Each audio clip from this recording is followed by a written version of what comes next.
Hi, friends! So many good things happen at Christmas. One favorite is that we hear from a lot of you and learn what's been happening. That's a joy. And here's some of what's been happening with us. Many of our best moments were family times.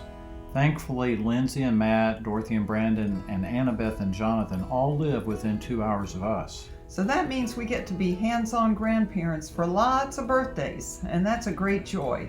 And with 8 grandkids plus parents' birthdays, it's fattening too.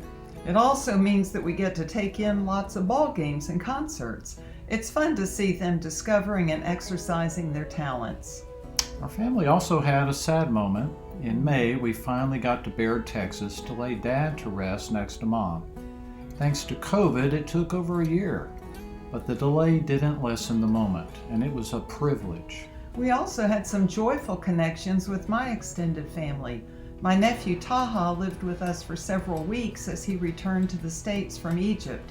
And then in October, my mom's family, the Davises, had a reunion at the site of the family's 18th century home in Orange County, Virginia. It was a lot of fun to catch up and to rehearse the family history. But the blessings went beyond family events. Not too long ago, we could hardly have imagined that getting a couple of shots would register as a big deal. But so it was with COVID vaccines this year. We're so grateful to those who developed and provided these life-changing shots. And that's what allowed us to do some traveling this year.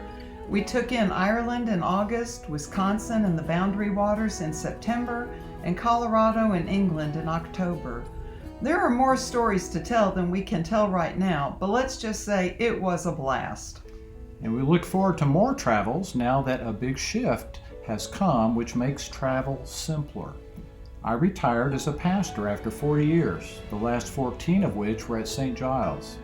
The St. Giles folks treated us with great kindness, and we were thrilled to pass the baton to Josh and Rebecca Madrinsky. Oh, the Lord brought just the right ones to lead St. Giles forward. We look forward to rejoining those folks there after a year away, but for now we're worshiping in a different church each week, and that's its own special joy. So now we're settling into retirement rhythms and seeking God's guidance for the ways He wants us to serve Him in this next season. So far for Sarah, that is shaping up to be mission in the city and beyond, refugee resettlement, and enjoying more and deeper times with friends and family. And for Keith, that's shaping up to be leading retreats and renewal weekends, doing video blogs and devotionals, writing, and maybe some preaching and teaching. Just without so many deadlines. And with a lot more flex to do things on the spur of the moment. We're still figuring it out, but we can already tell it's a good season. This week, we kept our 3 strong grandchildren for 3 days, and each evening we watched a Christmas movie of their choosing. They were sweet stories. Seems like Christmas movies are always heartwarming, though I have to admit I feel a bit sheepish when I tear up during an animated movie. But given what's been going on in the world, sweet stories feel all the better, but we need something more. And in the story of Jesus' birth, we have something more.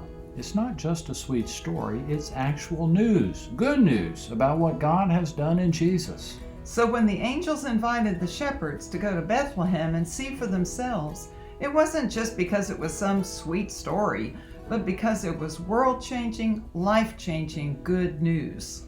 And given the chaos of our 2021 world, complete with a pandemic and political craziness, the good news is even better. Because of the one born in Bethlehem, we have hope, and we have great joy in serving Him. And we're eager to see what He does in us and through us in 2022. Life with Him is life abundant, no matter what the chaos quotient may be. Merry Christmas to you all.